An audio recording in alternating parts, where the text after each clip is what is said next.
everyone, and welcome to another episode of Taking Up Space, a Michelle A. Mayer podcast. Oh, the holidays are amongst us. Can you believe it? Another ending of year. This year has flown by, y'all. We are 1 month, roughly a month, a little over a month away before the ending of 2024. It's been a very eventful year. I thank God for this year. It's been eventful. But, you know, it's given us another set of months that we can reflect back on and see how far we've progressed. Many of you creators out there that watch me, I know that you have, as well as I do, monitor your content and you're able to refer back on the activities you've made throughout the entire year. And you're like, wow, look at the activity. Look at the culmination of all that I've done over 12 months. It's kind of like having children. You don't really realize how fast time flies until you have children. I realized that very early. I did not realize how fast time flew until I had my daughter. I mean, when she made it to her 5-year mark or her 10-year mark or, you know, any of those points in between, I'm like, darn, it doesn't even seem like it was that long ago. And that's because I was busy being a mom. I was busy engulfed in the role of motherhood that I didn't have time to really ponder my path as intricately as I may have prior to having her. Because I can remember the contrast of before becoming a mother, not really having that navigational piece, not really noticing how quickly time would pass. Yet time passed regardless. And it's kind of like that when you, when either you're a business owner or you're a content creator. I've noticed this, that you can determine your activity very quickly within any of those roles because of the output that you expound upon throughout the whatever duration of time it is that you're judging it by. And yeah, it's very rewarding. It's especially for me to be able to do the things that I really love and that I really enjoy, and just being able to capitalize off of all my experiences that I've had in the past. Nobody could have told me that I'd be on here doing this, y'all. I keep saying that, and you know, I don't know how to express it even more, but it's really my love. And that leads me to this conversation I'm gonna have with y'all today. You know, I noticed within myself that even before I began doing this content on social media and expounding upon spiritual topics, in business in general, anything that I'm passionate about, I want to talk about it. I've never been the girl that want to sit up and talk about celebrity gossip. I can for a second, you know what I mean? Like, just to get my mind off of things. If something currently is going on in the news and it's like on all over the major networks, I'll discuss it briefly. But I'm not the type of person that's going to sit up and just talk about that all day. Or when I have the opportunity to get amongst people, that's not the first thing that I want to discuss. I want to talk about things that I'm passionate about. I want to talk about business ventures. I want to talk about getting some capital. I want to talk about whatever venture or vertical that I'm currently in and working within, and how I can flower that out and grow it. I want to talk about my spiritual topics to people that I feel like that could relate to it, that may be that may have the same type of passion as me. And I noticed that annoys people. I don't know why. It is so weird that the people that you would think would embrace that about you, sometimes even the people that know you the best, that you would think would embrace that of you, it seems like they get offended. It's as if they would rather you talk about nothing. They would rather you talk about something that's insignificant, that is not going to better anyone, that's ear hustling the conversation, just so that you're not in your flow. It's amazing. It is truly amazing. And I know I'm not the only one feeling this. I have heard this before, spoken by people on various channels and this and that. But I have seen this happen. It's as if people are offended that you are standing in your calling, or that even if you're doing something that you love. It's as if they would rather you discuss some irrelevant worthless conversation that doesn't benefit anybody. When you hear someone, because I know we got the holidays coming up, y'all, and I know we're going to be surrounded by family, and a lot of times we have family that we're related to, and sometimes we're not on the same page with them for whatever reasons. And a lot of these conversations will come up where you're going to be around people that, you know, either aren't feeling your conversation or you're not feeling theirs. And my topic today on this podcast is let people live. Just let people live. Why does someone bother you so much because of something that they enjoy doing? Why does that bother you so much? I could not. Let me tell y'all, I am so in my lane. I have always been in my lane. I'm serious. I have dealt with many kinds of people. I've never really been the follower girl. I mean, I had my follower phase, but I've never been the kind of girl that just went with the, you know, just let people do me any kind of way. That's not me. I'm not even going to be able to front. I'm not that way. Even when I was very vulnerable and before I really knew myself and my worth, and I was real big girl about myself. In my younger years, in my most vulnerable, I would just shy away before I let myself go down that lane of being used and abused and holding on to stuff because I don't want to be by myself. I've never been that person. Nobody that has ever known me could ever say that is me. That ain't me. But I'm not the type of person that judges other people for doing those types of things or any other type of thing. I am the most understanding person because I'm so engulfed in my own thing. I'm not worried about what none of y'all got going on. So that doesn't give me enough room, enough encouragement to really get offended by you doing you. If anything that I get offended by are people, it doesn't even matter what I get offended by, but yeah, I'm not worried about what you're doing. If I see that you're doing something that you're happy about and excited about, I am your biggest cheerleader, friend. I have nothing but encouraging words for you. Even if I don't like that business model, idea, it doesn't work for me, I'm going to encourage you to go on and do it because I like the attitude. I like that go get 'em attitude of anything is possible. I tell my daughter this all the time. You can do anything you want to do. You can do anything you want to do. You know why I tell her that? Because my dad told me that when I was young. And it never left me. He always told me, you can do anything you want to do. And that gave me the freedom to believe that I could. I saw him do it. So I'm like, that's my dad. And I'm able to do that too. And I tell my daughter that also. You don't have to worry about what anybody else has got going on. You don't want to judge them. You don't want to come across as if their thing is less than yours. But you don't need to worry about them. Do your thing. Because you can do anything you want to do. And the last person you want to be is the one hating on somebody that's standing in their calling. You don't want to be that person. You don't want to be a Saul to a David. You don't want to be the person sitting up frustrated with and gossiping to other people about someone else's happiness. Why? Or you don't want to be the person sitting up plotting on how you can, sabotage someone else's happiness.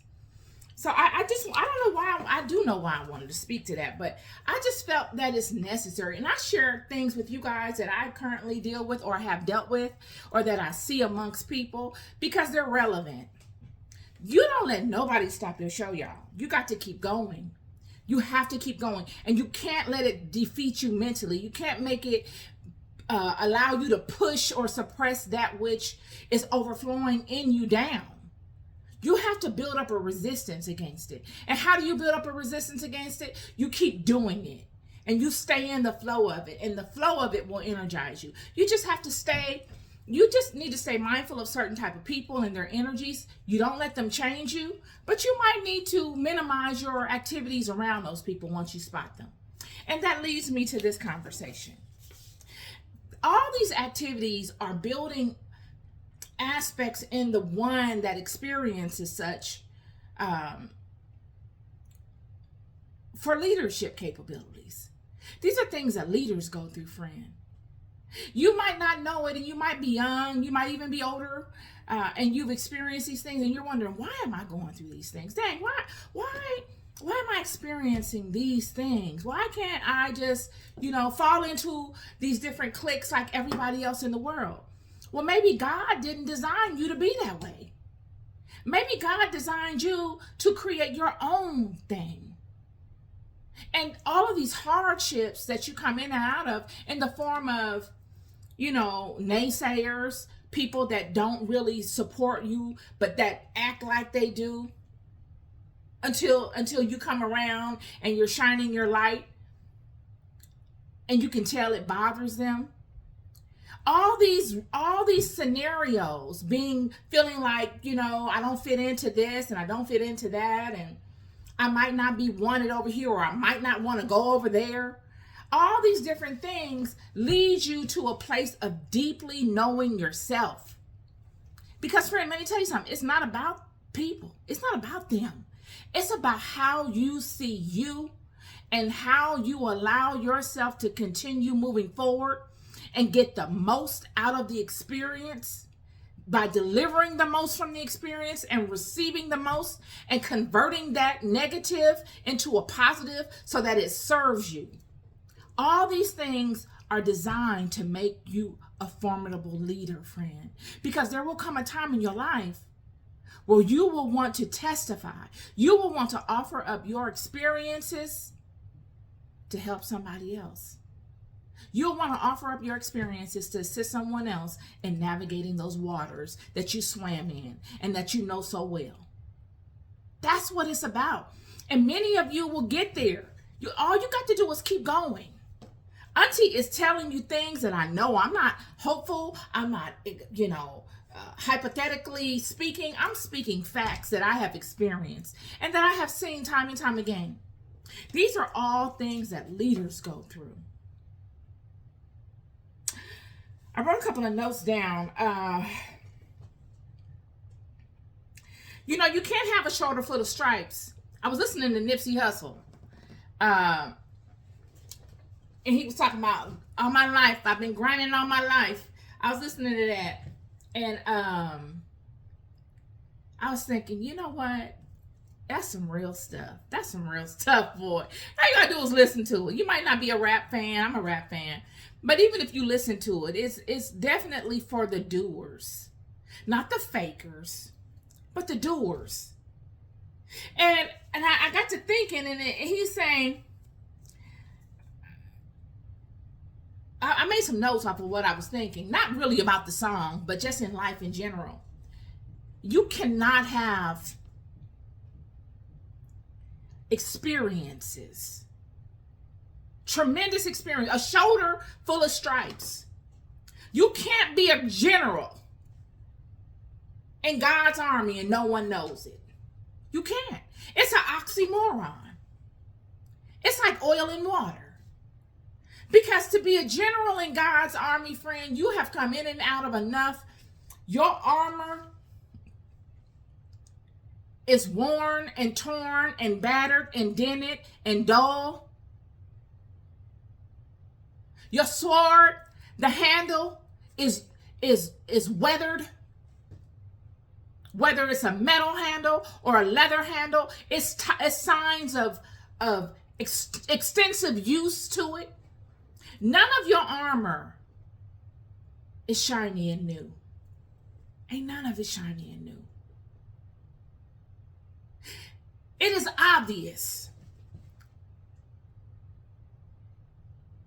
Someone look upon you, they know you done went through some things. And the mere fact that you're standing there in front of them with that weathered armor and weaponry says that you endured those things. You came in and out of them successfully in whatever capacity, friend. Whatever capacity. You came out of it. Because see, that's the thing with the storm and the wars of life. You're not judged as to how you came out of it. People got that kind of stuff. The people on the sidelines, they judging you on that. But God, you, nah.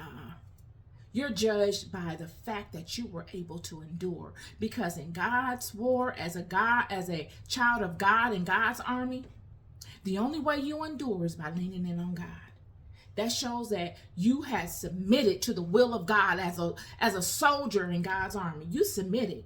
It wasn't by your strength that you got through that. It was by the strength that you had in knowing your connection to God and aligning properly and keeping that alignment intact so that you could not just weather that storm, but that you could come out of it successfully, regardless to how your armor looked. Because, friend, I'm going to tell you something. In this world that we live in, you got folks running around here with armor on that's polished. They look sharp as a tack. They got the armor. They got the shiny headpiece. Everything is glistening. They got that brand new sword with the colorful handle.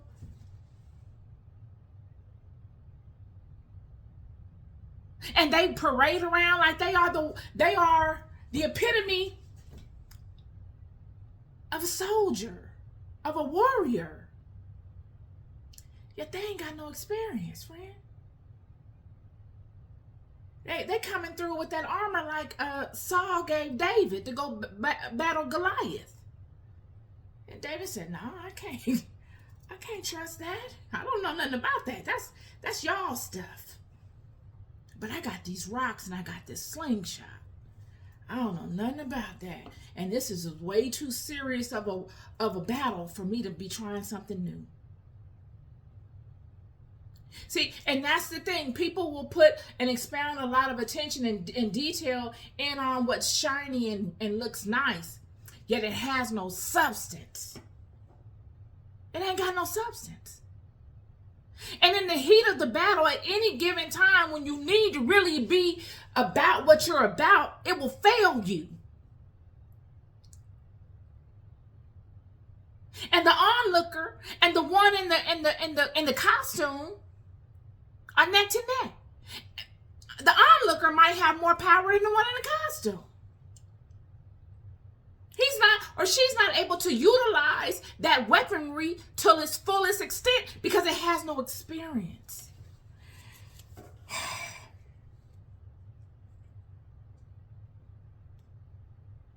I always like this part of the of Nipsey's song when he say, "I got a shoulder full of I got a shoulder full of stripes," and I'm not saying this right because I'm on this video and I done got, when I get on this video, it's like I have amnesia sometimes. He said, "I got a shoulder full of Franklins and I got a shoulder full of stripes and a safe full of Franklins." I might be saying it wrong, but y'all know what I'm talking about. I always like that part because my mother's maiden name is Franklin. And all my experiences in life that I feel like I've come in and out, that I know that I've come in and out of just by the hand of God leading me, are my stripes that I'm talking about. They're my experiences. So when he said that, it touches me. And he says, "I got a shoulder full of stripes and a safe full of Franklins." And he's talking about money. He's talking about Benjamin Franklin's dollar bills. But in my depiction of it, that's an ancestral power. I got a safe full of ancestral power behind me. When you see me, you must know that you're not just seeing me. It's many with me. And I know in certain circles, especially certain Christian circles, people kind of like look at you sideways with that.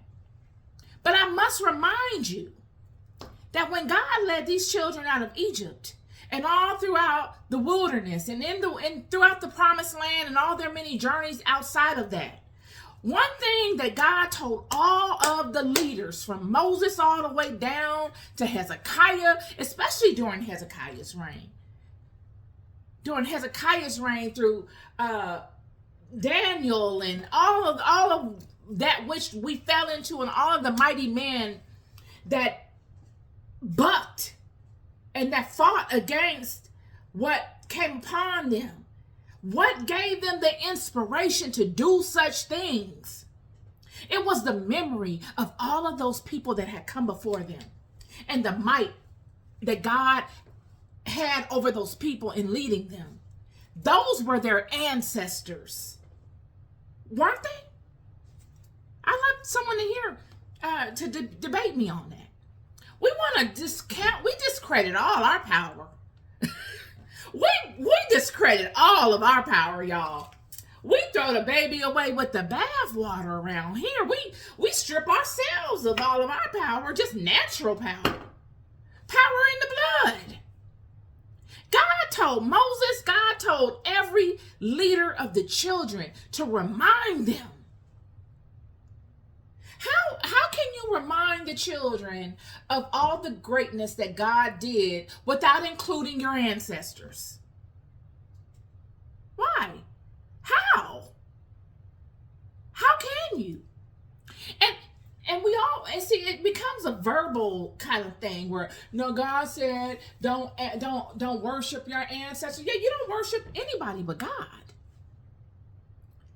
But you can definitely pay homage to your ancestors.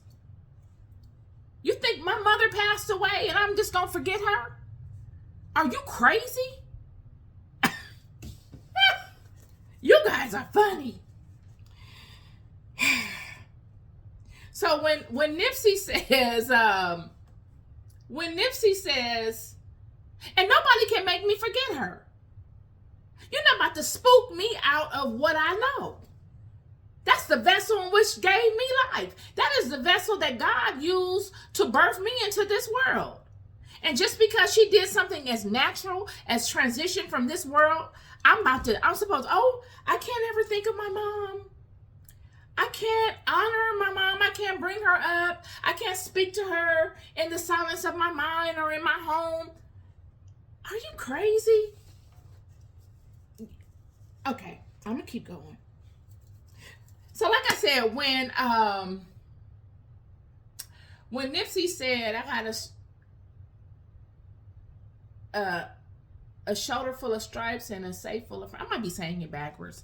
Like I said, I get on this video and forget. I always think of my ancestors, and not just my mom's ancestors, but ancestors on all sides. On all sides of my family, I think of them. Because, yeah, they are important. They were the people that came before me that God led through their stuff, and they made it through, and they were able to make it through successfully, so that I was able to give birth, to be born, and to be passed the baton to carry it forward. Period. There's no shame in that. I'm very proud of that. I'm a very culturally proud woman, and I'm very proud of my bloodline, the people that I come from. I love them deeply. But when you speak to the stripes and the experiences of life, when you speak to that, and I call those stripes you earn, when you come in and out of experiences, you earn some stripes. You have that as a testimony, right? It's a nugget that you can pull from at any time to help you in your now, based upon those experiences you've had in your past. Whether you can pull from them now to help someone and bless someone through your experiences, or you can pull from them now to help you navigate. Because you may have experienced something similar in your past. But a lot of times, many of us walking around with stripes all over. And many people don't know it. You can't see them. See, that's the thing with stripes.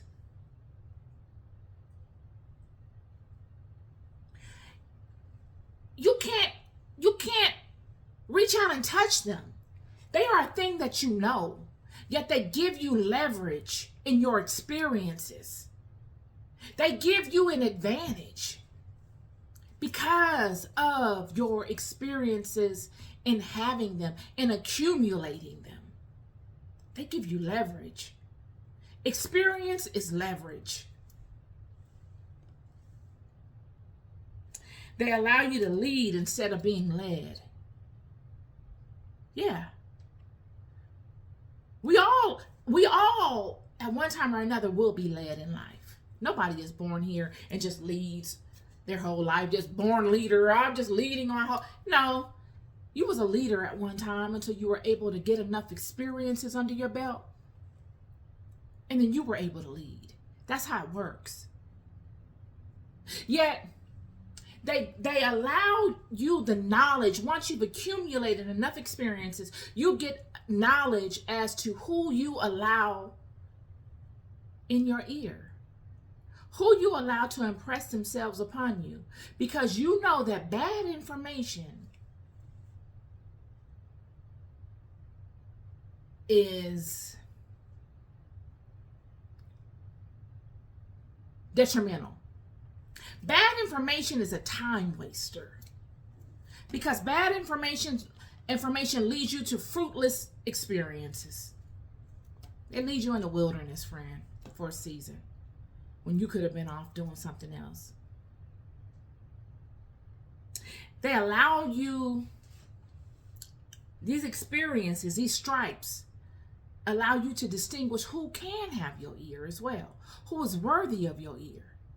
Because what happens is, in all of your experiences, you hone in on you. You learn yourself. That's number one. You will learn yourselves.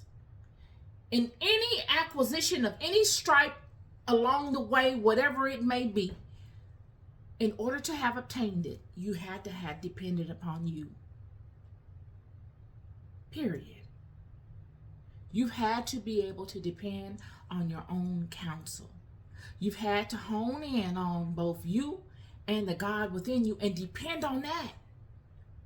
Regardless to what's going on in front of you, regardless to what it looked like, regardless to what people think, as long as you know, that's all you need. And these are the things that distinguish you. They fine-tune you so that when you get to the place in your years to come, it doesn't matter who's with you or who's against you. You still gonna get it done regardless, because you've had to do it your whole walk. It's nothing. It'd be great if you agreed with me, but I'm still gonna get it done regardless.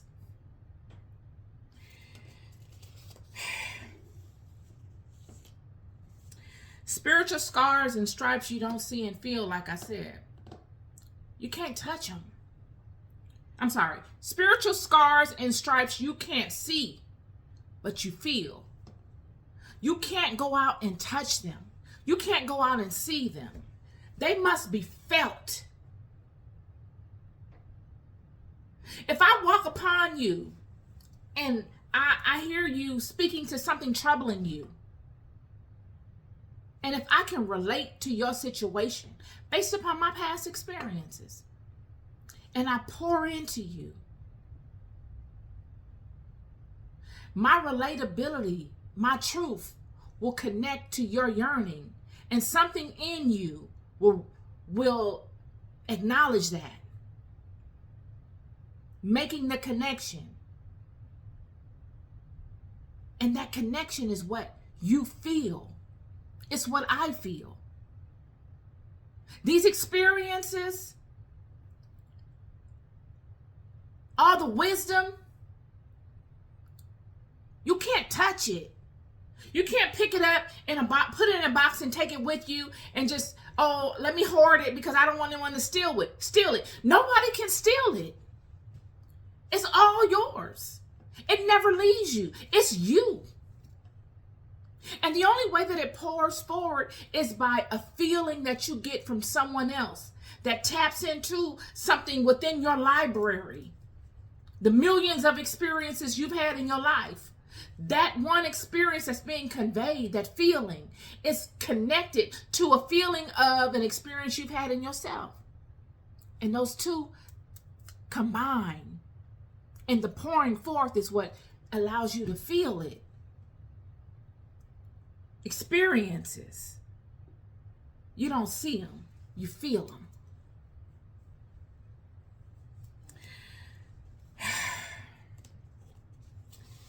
So,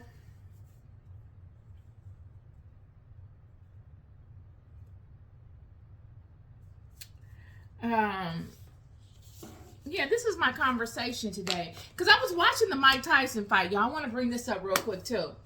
I watched the Mike Tyson fight last night. Was it last night? Yeah. No, it was Friday night. I watched the Mike Tyson fight Friday night, and I was like, dang. You know,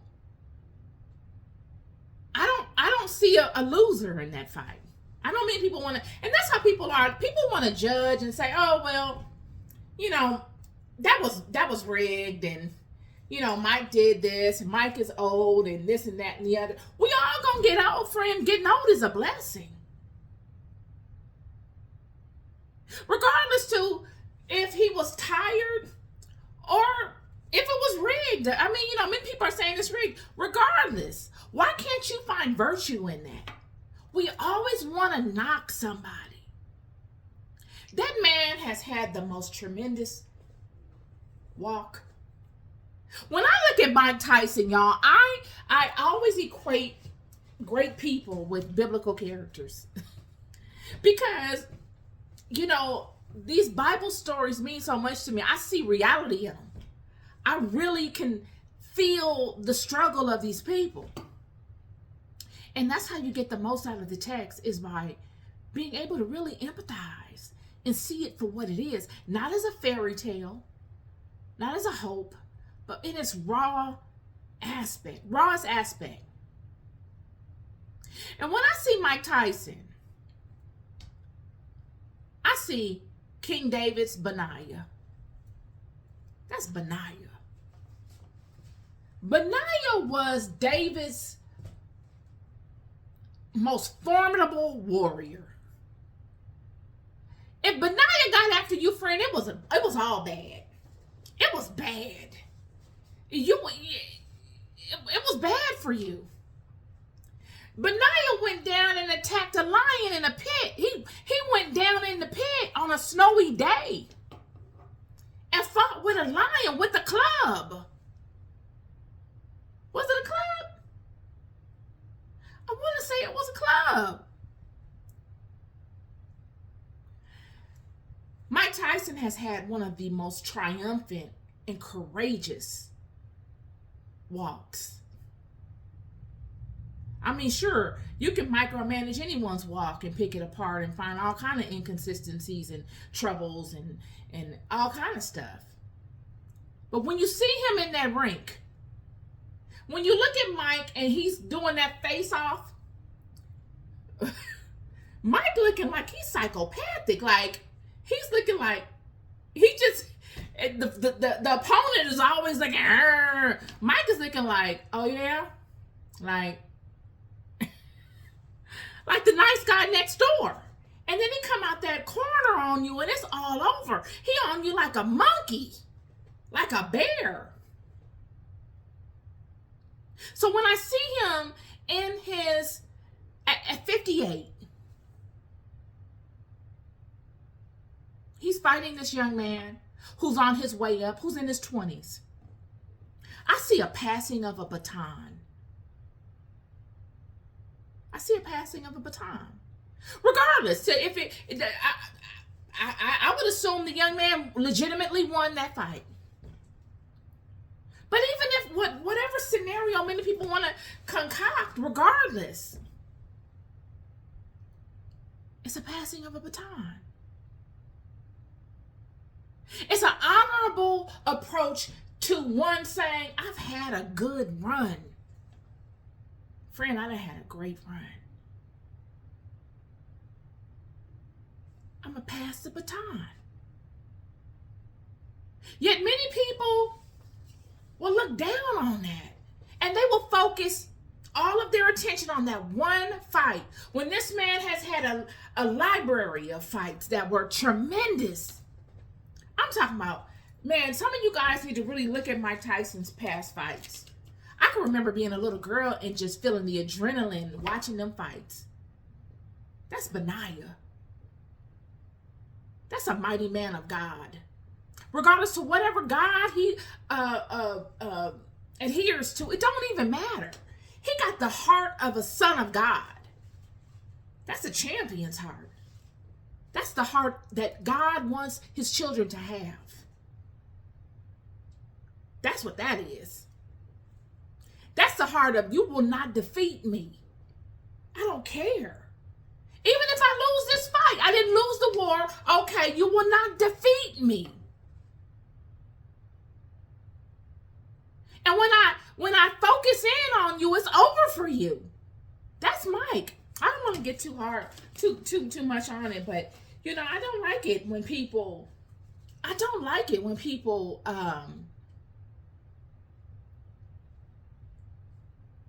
act like they forgot.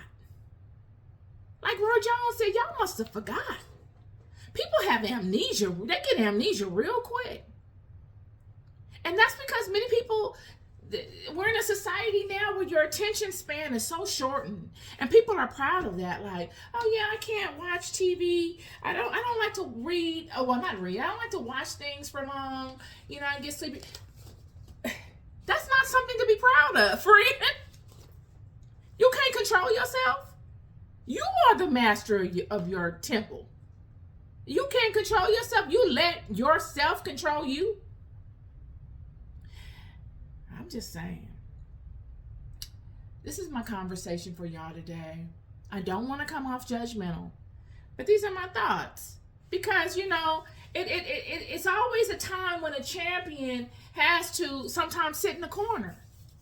Every champion has had to sit in the corner once or twice in their life. But that does not diminish the value of that champion. It doesn't make that person any less than a champion. Yet in this world, for some reason, we love to criticize people. We like to kick them when they're down. That's a cowardly move. And we forget all of that person's whole resume of experiences based on that one small instance, that one now instance. Mike Tyson is someone that we all should be very proud of, especially the way he has come into the knowledge of himself in his later years. We should be very proud of him because he's come full circle. He came out vicious, and he's gone past that 6 o'clock hour, that darkest hour, and on his ascent up, he had the courage, because a lot of folks don't make it up. A lot of folks get to that 6 o'clock hour and they crash out. They burn out. Because it takes a lot to get past that 6 o'clock hour, friend. I'm here to tell you, it takes a lot to look at yourself and to accept it, and then to humble yourself to it, and then do the work to change it. You'll never understand unless you walk through it. Big up to you, Mike. Big up to you, Benaiah. Yes. Auntie, love you. This is my podcast episode for y'all today.